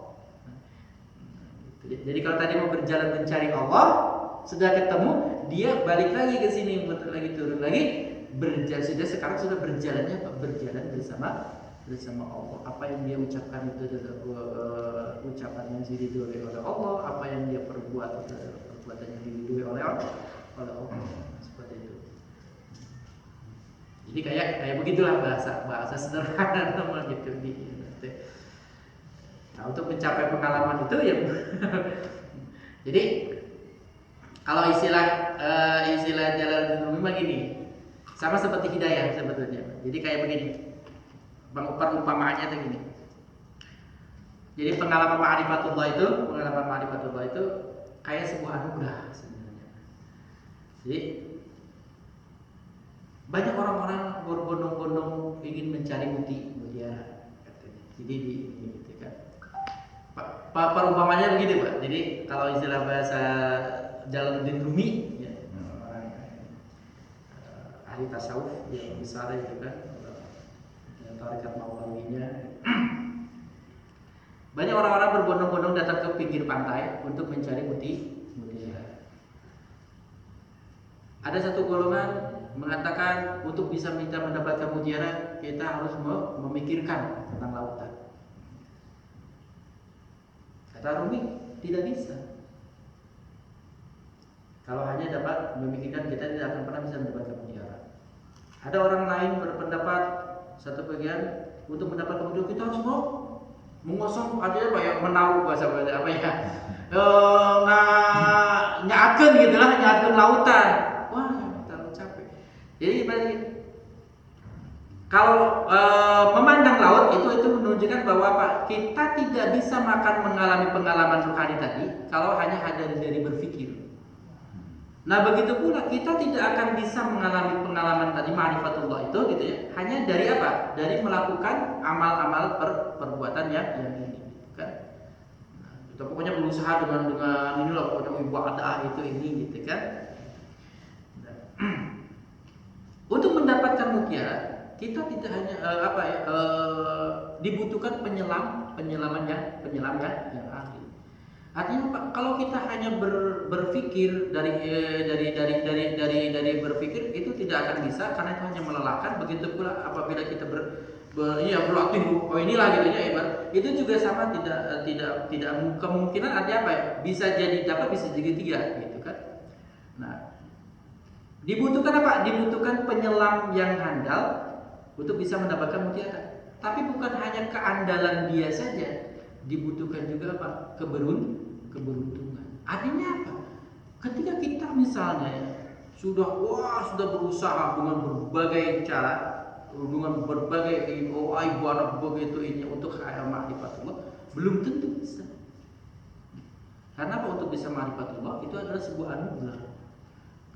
Jadi dibutuhkan keberuntungan. Jadi memang itu kehendak Allah aja gitu.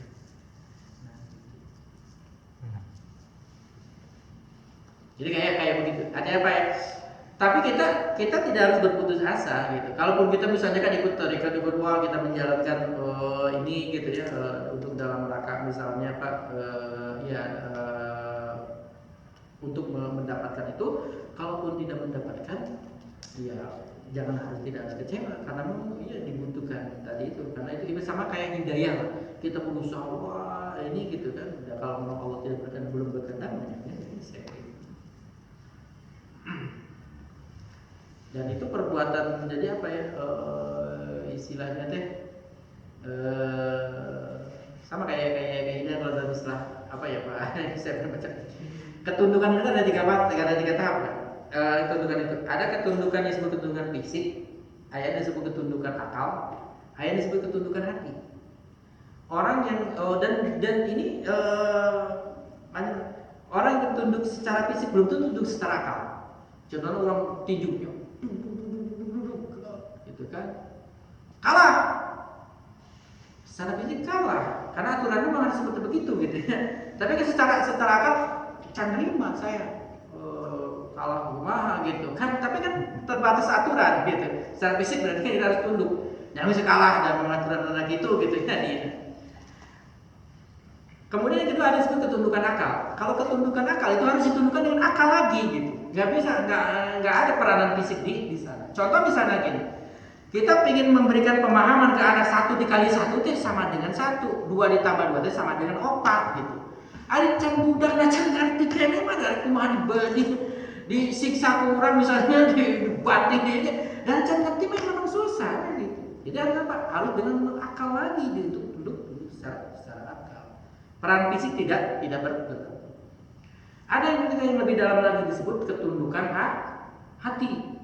Nah, kalau ketundukan hati mah ya harus dengan hati juga. Karena akal sudah tidak berperan.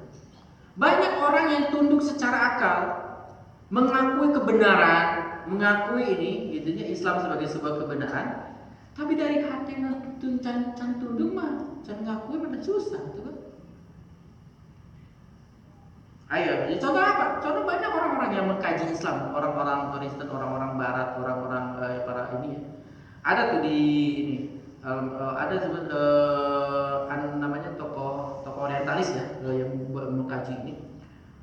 Namanya Anne Marie Schimmel. Dia bisa punya daya ingat fotografis. Jadi dia mau membaca tuh, sekali baca tuh juga bisa 20 bahasa.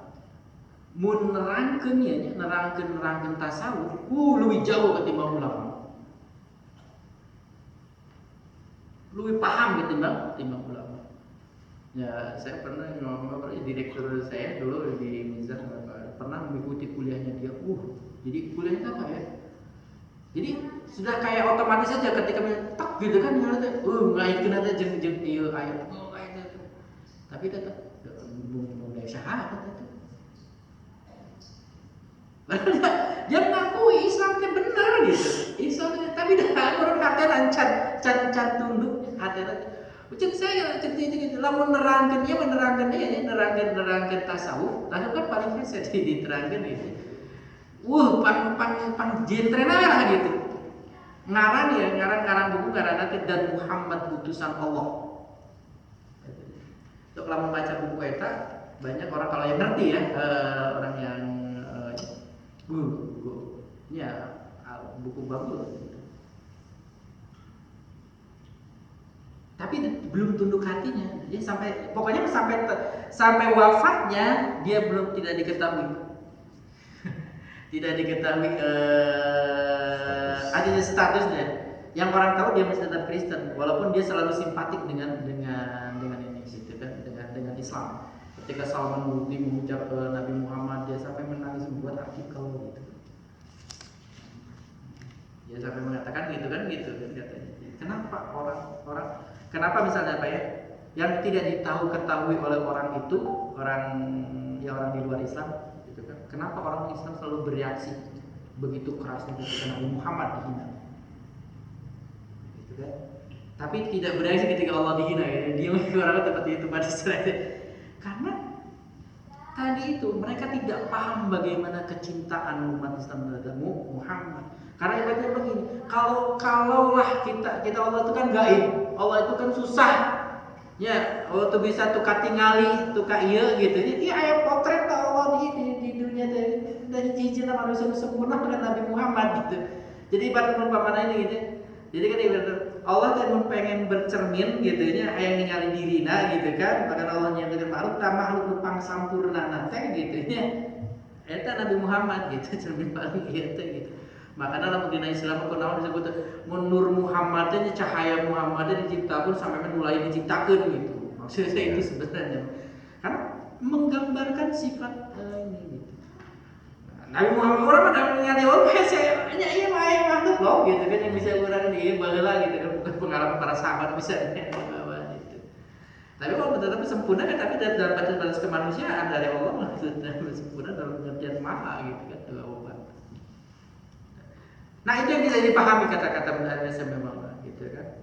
Mereka kecintaan Nabi tetap karena bagi orang Islam ibaratnya mah gitu Nabi Muhammad itu sosok Allah yang hidup gitu. Ya, sosok Allah yang bisa diraba, bisa tinggal fisik lah, bisa kaidena gitu kan seperti itu. Nah itu yang kadang mulai.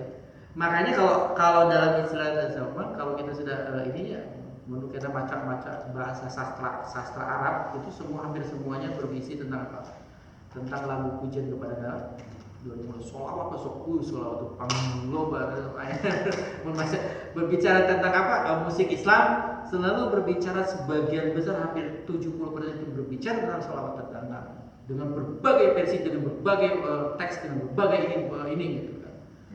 Karena itulah kalau kita sampai pada titik ya ketika kita bisa mulai dalam tasawuf bakal ke hati gitu. Orang itu kudu mujikan Nabi Muhammad, orang itu ini gitu. Nah gitu. Nah itu kadang-kadang makanya menurut Indonesia begitu. Jadi itu tunduk hati itu memang. Nah kalau kita ingin ya sampai ke pengalaman ini yang paling banyak harus ditata itu hati, terutama itu tadi. Ya, ketundukan keahlian kita ya. Ibaratnya bahasa kasarnya orang di kudu bisa tahap paling dasarnya iyalah boga hati ikhlas gitu eta. Jadi harus yang pertama ditata itu hati, terutama sampai ke keikhlasan. Kayak gitulah gitu. Wah. Iya. Jadi korelasi dengan mushaf itu sendiri bagaimana? Ya, nah, jadi balik lagi, pokoknya begini lah. Kalau dengan mushaf itu, jadi saya sudah tadi kan sudah tegaskan. Jadi secara hukum, kalau dengan mushaf ya, kalau berupa buku yang di dalamnya semua teks Arab Al-Quran, ya itu disebut mushaf. Dan kita orang yang junub itu tidak boleh menyentuhnya, sepakat para ulama, apalagi membacanya. Nah, gitu kan. Nah, kalau bagi yang tidak berwudu itu masih khilafiyah. Nah, persoalan tentang mushaf digital tadi, gitu kan? Nah, itu balik lagi kepada tadi ya, gitu. Saya mengkiaskannya pada tadi. Kalau sama kayak kita perlakukan sama dengan ketika kita membawa kitab tafsir. Jadi kalau kitab tafsir kan bukan murni teks Al-Quran. Nah ini hanya sebagian kecil saja dari teks Al-Quran. Nah di bawah. Jadi makanya kalau kita bawa kitab tafsir, misalnya tafsir Jalalain, tafsir banyak kan tafsir Ibnu Katsir, tafsir Al-Mawardi yang sampai 20 jilid, Ibnu Katsir 4 jilid, 5 aslinya 5 jilid gitu kan. Masa gede-gede gitu kan. Ya mana kalau tafsir Al-Mawardi 20 jilid kan gede-gede gitu. Nah, itu enggak jadi masalah bagi orang kita sedang di posisi junub pun enggak. Padahal di dalamnya ada teks Al-Quran. Nah, kalau dia dianalogikan ke situ, dikiaskan ke situ, jadi ya Quran yang ada di dalam HP kita yang berbentuk digital itu boleh kita walaupun kita ini ya kita bawa HP yang di dalamnya ada Al-Quran karena berarti bukan mushaf. Jadi intinya sudah ada kesepakatan di MUI bahwa membaca Al-Quran pakai HP gitu kan ya, Android itu dibolehkan, tidak untuk wudu gitu ya. Namun menggunakan mushaf Al-Quran fisik seperti ini Pak harus wudu karena pahalanya juga beda gitu kan. Berarti kalau lebih diutamakan Bapak pakai ini untuk membaca Al-Quran gitu ya, pakai mushaf daripada menggunakan Android. Berarti pakai Android tidak jadi ibadah. Sama. Jadi ibadah. Padahal bukan mushaf. Bukan. Jadi gini maksudnya apa ya? Secara adabnya itu lebih utama. lebih diutamakan gitu kan di itunya. Kalau baca mah yang namanya membaca Al-Quran mah jangan mau nggak pakai teks ya hafalnya kalau gitu mah tuh mau hafalan terus pahala tuh. Jadi maksudnya gini, jadi sebetulnya maksudnya gini. Kalau yang di Android itu mushaf atau bukan? Bukan. Saya berikan itu. Berarti membaca di Android sama dengan doa apa? Jadi begini maksudnya begini. Kan tadi itu, jadi kan kalau untuk kayak berwudu ketika kita membaca Al-Quran, membaca itu kan bagian dari azab, satunya adab ya, sopan santun. Jadi secara sopan santun kita itu kalau kita mau membaca Al-Quran itu kan disunahkan, bukan dianjurkan untuk berwudu dulu. Nah, cuman ada ulama kan di sini tentang bagaimana kita menyentuh Al-Quran dalam pengertian mushaf, ya itu kan menurut Syafi'i wajib, kita harus wudu dulu. Nah, tapi kalau menurut yang lain kan tidak, karena alasannya tadi bahwa yang dimaksud dengan mutahhar di sana bukan dalam pengertian suci dari hadas kecil, tapi suci dari hadas besar. Makanya tadi itu kalau kita dalam posisi junub,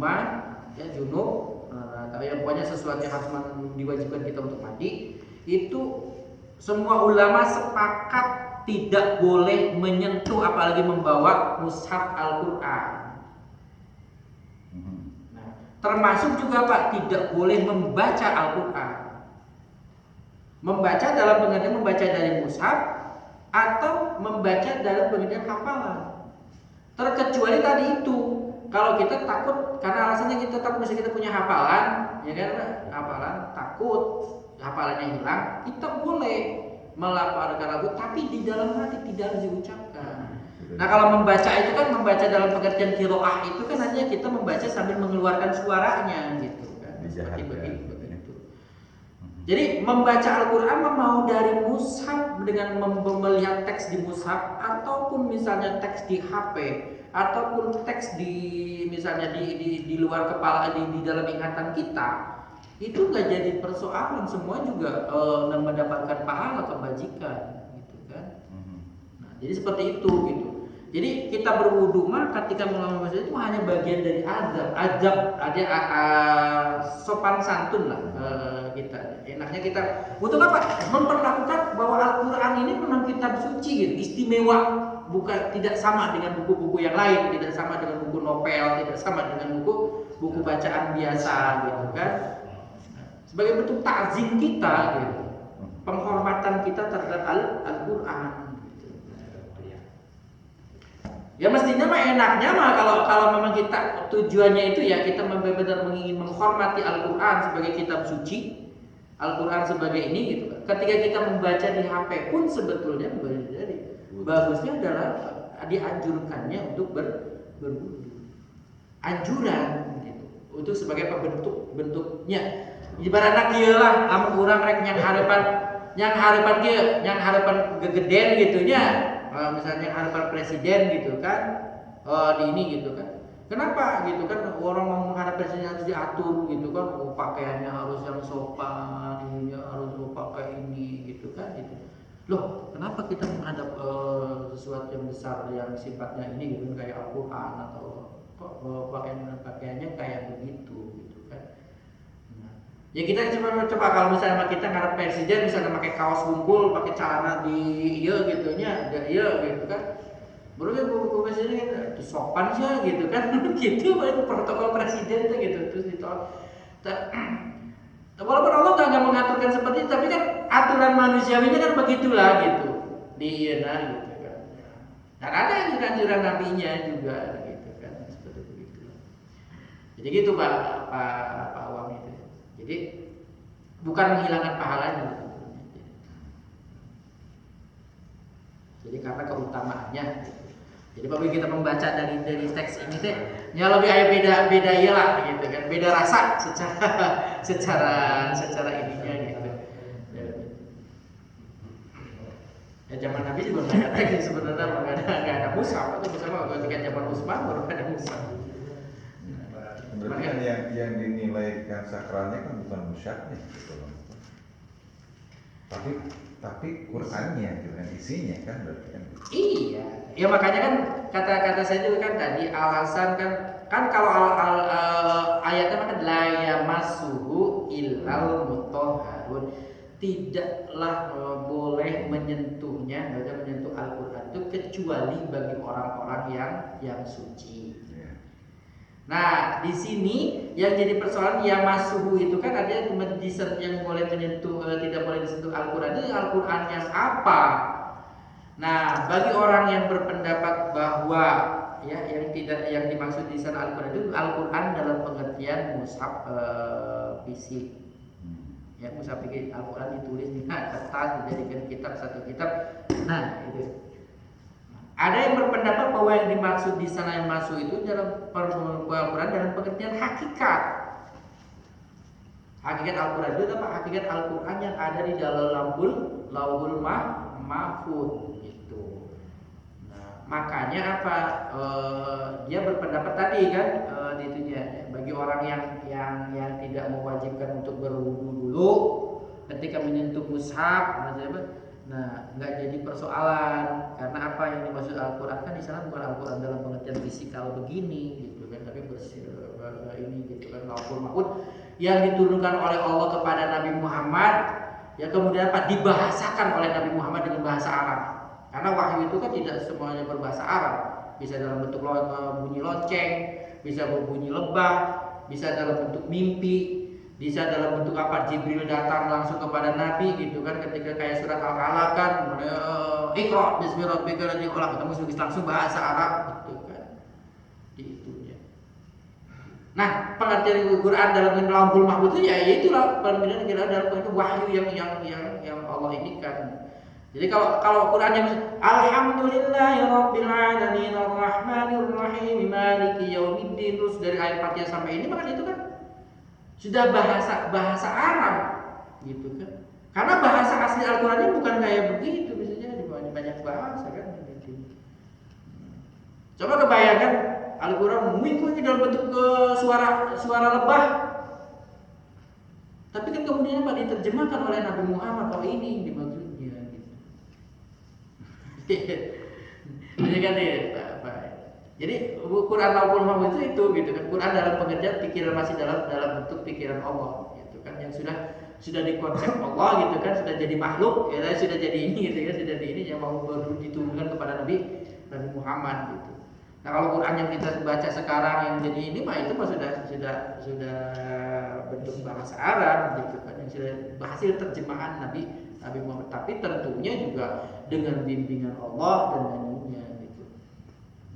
Makanya kan tadi kata saya bilang gitu kan di dunia kan Allah tuh buat kahayang gitu kan, orangnya supaya lurus kan ketika kita memelihara insting kita ya, naluri kita untuk bertuhan gitu kan.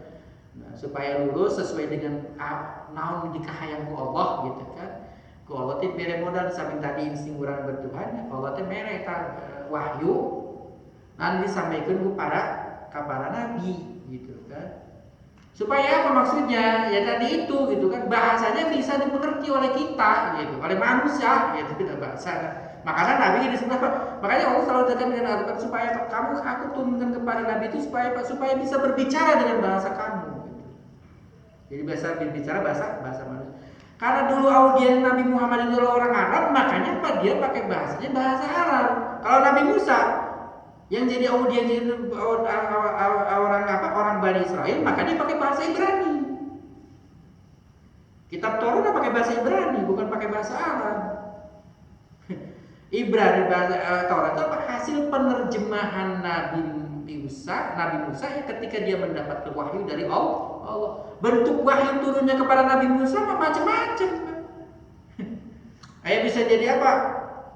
Lewat suara ya kayak tadi lah kayak Nabi gitu kan, lewat suara, ada suara berbentuk suara lebah, suara ini atau lewat mimpi, lewat ini macam-macam. Atau bisa juga lewat apa? Lewat ketemu dengan malaikat Jibril langsung gitu kan.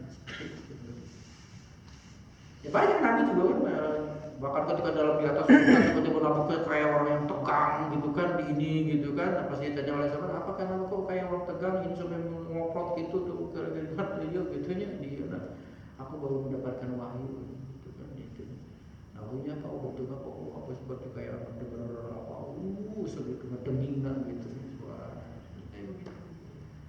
Nah, tapi boleh Nabi bagus hafal gitu nya. Oh dimaksud suara ngeding dia saya gitu nya.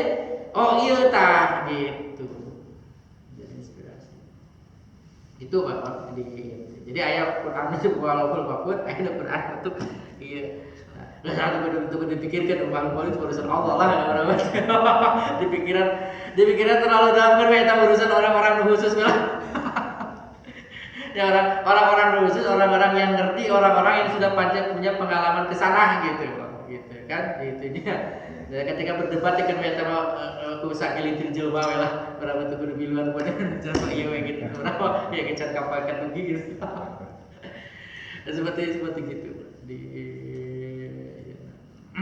Jadi itulah Pak Wab. Jadi kita mau baca Quran mau dari HP mau di itu juga nggak akan berkurang pahala kita gitu kan. Nah, persoalan membaca dari mushaf atau bukan dari mushaf itu persoalan keutamaan saja gitu. Terus apakah berwudu atau tidak ya nanti udah jelas ya. Kalau bagi orang yang junub pokoknya mah kami sepakat untuk menang.